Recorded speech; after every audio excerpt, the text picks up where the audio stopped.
Situation extrêmement tendue aux États-Unis après la mort d'une femme de 37 ans abattue par un agent de l'ICE, la police de l'immigration. Des manifestants se sont réunis à Minneapolis aujourd'hui, au Minnesota. Il y a eu des affrontements, des arrestations. Notre envoyé spécial Louis Blouin a assisté à l'une de ces arrestations en direct. Voici ce que Louis Blouin avait à nous dire un peu plus tôt.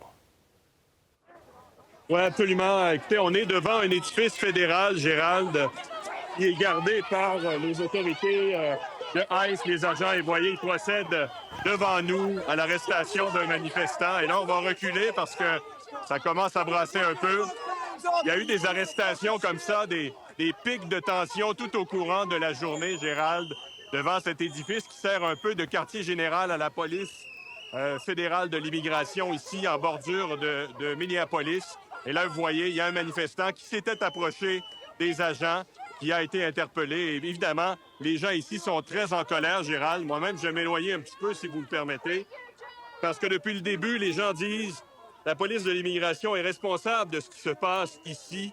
Ils créent de la tension, ils créent du désordre. Ils accusent les agents de ICE d'avoir tué cette femme hier, de créer du désordre, d'être à l'origine de tous ces problèmes qui secouent la ville depuis ces dernières heures. Alors, ce qu'on a vu, c'est des arrestations comme ça pendant la journée. Il y a eu également du gaz lacrymogène qui a été utilisé en matinée pour éloigner les agents. C'est qu'il y a des manifestants qui s'étaient placés devant l'entrée de l'édifice, Gérald, pour bloquer l'entrée des agents de ICE qui partaient pour faire leur travail, faire leurs opérations. Puis il y a des gens depuis qui sont ici sur place depuis le début.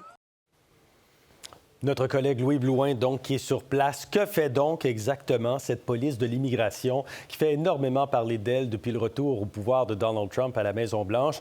Officiellement, le mandat de l'Agence fédérale de contrôle de l'immigration est de protéger l'Amérique par le biais d'enquêtes criminelles et de l'application des lois sur l'immigration afin de préserver la sécurité nationale et la sécurité publique. C'est donc une force policière chargée de s'attaquer à l'immigration illégale.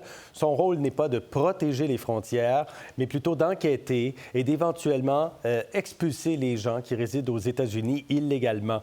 L'agence a été créée en 2003, alors que les États-Unis tentaient de renforcer leur sécurité nationale. C'était bien sûr à la suite des attentats du 11 septembre 2001. La police de l'immigration compte environ 22 000 agents. C'est 2 fois plus que les effectifs de l'an dernier. Ils sont répartis dans 400 bureaux un peu partout aux États-Unis, mais également à l'international. ICE qui est présent dans plus de 50 pays. En 2024, son budget annuel était de 9 milliards de dollars américains. Le Congrès a toutefois adopté l'été dernier une loi qui lui octroie plus de 76 milliards de dollars additionnels sur 4 ans, dont 30 milliards pour soutenir ses activités de recrutement. On veut doubler, presque tripler finalement le nombre d'agents de ICE. Le reste de l'enveloppe doit servir à augmenter la capacité de ces centres de détention à 100 000 lits. Tout ça pour réaliser la promesse de Donald Trump d'expulser un nombre record d'immigrants illégaux. Depuis le retour de Donald Trump au pouvoir, on observe effectivement une augmentation importante du nombre d'arrestations effectuées par les policiers de l'immigration.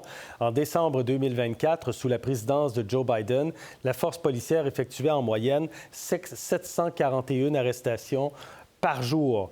Et ça a plus que doublé. On est à 1513 en ce moment, en moyenne, en décembre dernier. Le nombre de personnes détenues par l'ICE est aussi en forte progression. En décembre 2024, on comptait 38 000 personnes détenues. Bien, c'est passé à presque 68 000 personnes détenues en décembre 2025. La grosse différence, c'est qu'historiquement, la police de l'immigration cible surtout les sans-papiers qui ont commis des crimes en sol américain. Sous l'administration Trump, l'ICE s'attaque aussi aux personnes qui sont entrées illégalement aux États-Unis, mais qui n'ont pas de casier judiciaire. En décembre 2024, seulement 860 personnes sans casier judiciaire étaient détenues par la police de l'immigration. En décembre 2025, on était à presque 24 000, imaginez. Ce sont surtout ces arrestations de résidents sans histoire, notamment dans des communautés à forte concentration hispanophone, qui ont semé la crainte et l'indignation aux États-Unis dans les derniers mois. Selon plusieurs sondages, une proportion grandissante d'Américains désapprouvent les politiques d'expulsion de l'administration Trump, mais une majorité d'entre eux croient tout de même que certains résidents sans papier devraient être obligés de quitter les États-Unis. On poursuit cet après-midi avec Éric Lissane, avocat, ex-procureur fédéral, ex-procureur de l'État du Maryland. Bonjour, bon après-midi à vous. Bonjour. Qu'est-ce que vous pensez d'abord? Donnez-nous un peu votre réflexion de la situation actuelle à Minneapolis, au Minnesota. C'est une situation à la fois affreuse et tout à fait prévisible.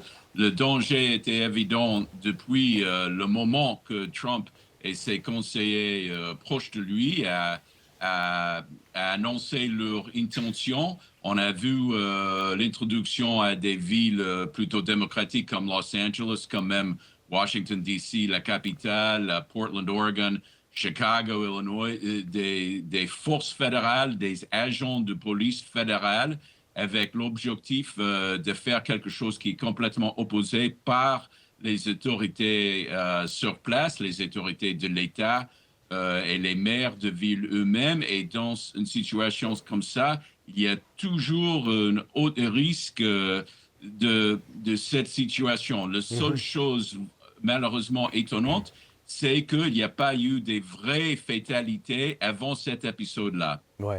Et là, on nous dit qu'il y a une enquête, le FBI va enquêter, mais il semble qu'il n'y a pas de collaboration avec les autorités du côté de l'État du Minnesota. Ça va servir à quoi, cette enquête-là? Et on entendait J.D. Vance également, il y a à peu près une demi-heure, dire clairement que l'agent a agi en légitime défense, que la personne était au volant de son véhicule, a foncé sur l'agent, elle était manipulée par la gauche radicale. La Maison-Blanche a déjà tiré ses conclusions. Quelle sera la validité de cette enquête? Mais évidemment, toutes ces paroles et cette réclamation de Trump ou Vance ou Kristi Noem ou les proches des politiques qui sont impliqués sont quasiment risibles. C'est évident. C'est la même tactique qui était utilisée, par exemple, dans la période après l'attaque sur la capitale de 6 janvier. Ça a marché pour eux sur le long terme parce qu'ils ont pu convaincre au moins leur base de cette réalité, même si c'est opposé par les images que tout le monde a vues sur la télévision. Donc, ils tentent de reproduire cette recette de la propagande ici. Et pour quelques-unes, ça va malheureusement marcher. Il y a des gens qui sont malheureusement facilement à convaincre de la propagande, des choses qui ne sont pas vraies. Au même fois, c'est une expression de pouvoir lui-même, d'une assertion surtout des autres membres de la partie républicaine, de regarder, suivre-nous. On peut mentir avec complètement d'impunité. C'est ça le pouvoir que nous exerçons. Et jusqu'à là, personne n'a réussi à nous opposer. Ouais. Et on peut voir sur les vidéos ce qui s'était vraiment passé. Et c'est malheureusement aussi le problème, pour revenir à votre première question, quelle est la crédibilité de l'FBI au moment actuel? Il n'y a pas de crédibilité. Donc, s'ils arrivent à former une propre enquête, peut-être, ce n'est pas exclu, mais on ne peut pas compter sur celui-là. Ça sera peut-être par hasard. Ils n'ont plus la capacité ou l'intégrité qu'ils ont eu avant. Ils sont complètement dominés par des dirigeants qui sont alliés avec cette mission de propagande de Donald Trump. Donc, ce qui reste seulement, c'est les enquêtes qui peuvent être emmenées par les autorités sur le terrain de l'État de Minnesota. On a vu beaucoup d'images au cours des derniers mois, des interventions des agents de la police de l'immigration. Est-ce que ICE a tous les droits? ICE, c'est vrai qu'ils ont énormément de droits, mais c'est compliqué. Ils n'ont pas le droit de dépasser toutes les limites de raison, de toute autre limite sur la utilisation de la force. Ils ne peuvent pas entrer dans un milieu urbain comme ils ont fait comme ça, ou dans une banlieue proche d'une école, toutes des autres structures civiles, et donner n'importe quoi comme commande. Et si eux-mêmes, à leur propre jugement seul, disent voilà, il y a des gens qui nous n'obéissent pas, on va utiliser la force d'armes, nos propres armes, pour tirer contre eux et lancer des balles dans la tête. Ça ne marche pas comme ça. Le problème, c'est qu'il faut un jugement juridique sur cette question. Et jusqu'à là, il n'y a pas vraiment un forum pour le faire parce que normalement, comme nous viendrons d'expliquer, c'est les autorités fédérales qui emmènent ces enquêtes. Et c'est Trump et ses alliés proches, la partie républicaine, qui contrôlent tous les leviers de pouvoir au niveau fédéral. Donc, on n'a pas pu réussir à vraiment résoudre ce problème. Malgré ça, déjà dans les autres villes que nous avons nommées il y a une minute, il y a eu des prononcements juridiques, des juges, même des juges fédéraux, qu'ils ont déjà dépassé les limites. Mais jusqu'à là, il n'y a pas eu un jugement définitif de la Cour suprême qui reste, il semble, contrôlé par les forces de Trump. En terminant, M. Lis-San, est-ce que vous avez la sensation, beaucoup de gens accusent l'administration Trump de semer le chaos. Est-ce que vous avez l'impression qu'ils cherchent même éventuellement à déclarer l'état d'urgence dans tout le pays? Oui, mais c'est exactement le cas.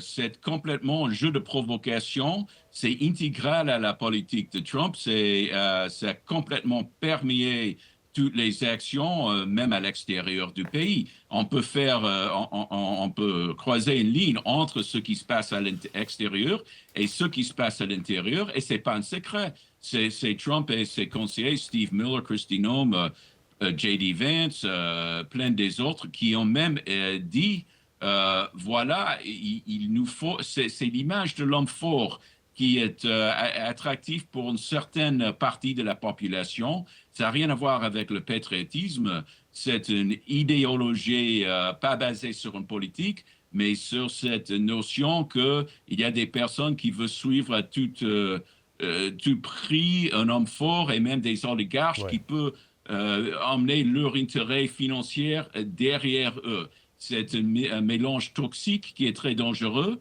mais c'est ça qui se passe actuellement. Voilà. Éric Lis-San, vous êtes avocat, ex-procureur fédéral, ex-procureur de l'État du Maryland. Merci d'avoir été avec nous. C'est moi.